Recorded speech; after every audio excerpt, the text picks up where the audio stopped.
जब से कर्नाटक इलेक्शन के परिणाम आए तभी से बीजेपी की हार और कांग्रेस की जीत को लेकर कई बातें सामने आई हैं। किसी ने कहा बजरंगबली को बीजेपी का साथ पसंद नहीं आया, तो किसी ने कहा बीजेपी अपने माथे पर लगे करप्शन के टीके को नहीं मिटा सकी और इसका सीधा फायदा कांग्रेस को हुआ और इसी के साथ बीजेपी के लिए दक्षिण में दरवाजे बंद हो गए।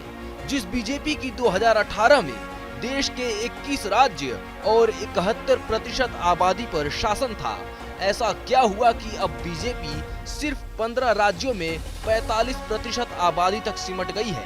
इतनी तेजी से गिरते बीजेपी के वोट बैंक के पीछे कहीं राहुल गांधी की भारत जोड़ो यात्रा तो नहीं?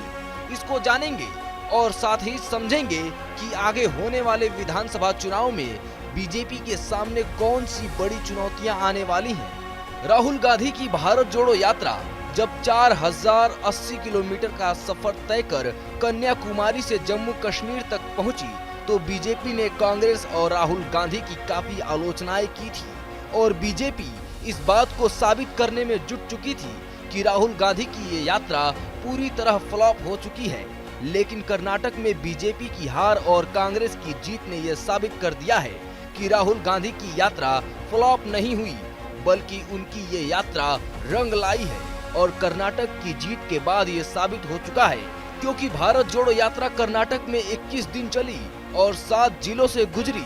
यात्रा जिन जिलों से होकर गुजरी, इनमें 51 विधानसभा सीटें आती हैं। इनमें से 37 सीटों पर कांग्रेस ने अपनी जीत दर्ज की। 21 दिनों में 511 किलोमीटर की इस पद यात्रा के बाद कांग्रेस ने वो सब कर दिखाया जो 2018 में हुए विधानसभा चुनाव में नहीं कर पाई थी। वो यात्रा के बाद 2023 के विधानसभा चुनाव में कर दिखाया।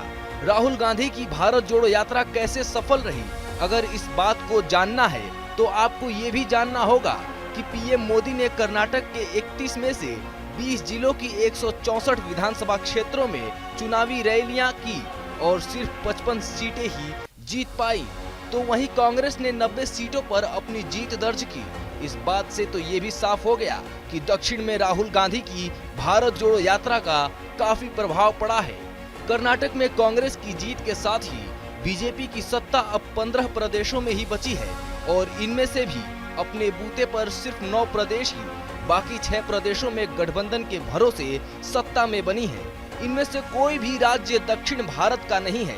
साल 2014 में जब बीजेपी सत्ता में आई, उसके बाद से ही बीजेपी बहुत तेजी से 2018 में देश के 21 राज्य और 71% आबादी पर अपना शासन स्थापित कर लिया था। लेकिन अब कर्नाटक की हार के बाद बीजेपी 15 प्रदेशों यानी सत्ता 45% आबादी तक सिमट कर रह गई है।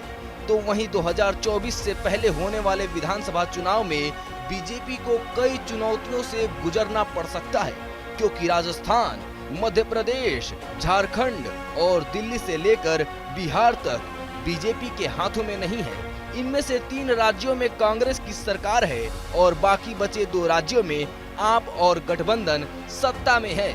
ऐसे में यहाँ पर बीजेपी का सेंधमारी करना जरा मुश्किल दिख रहा है।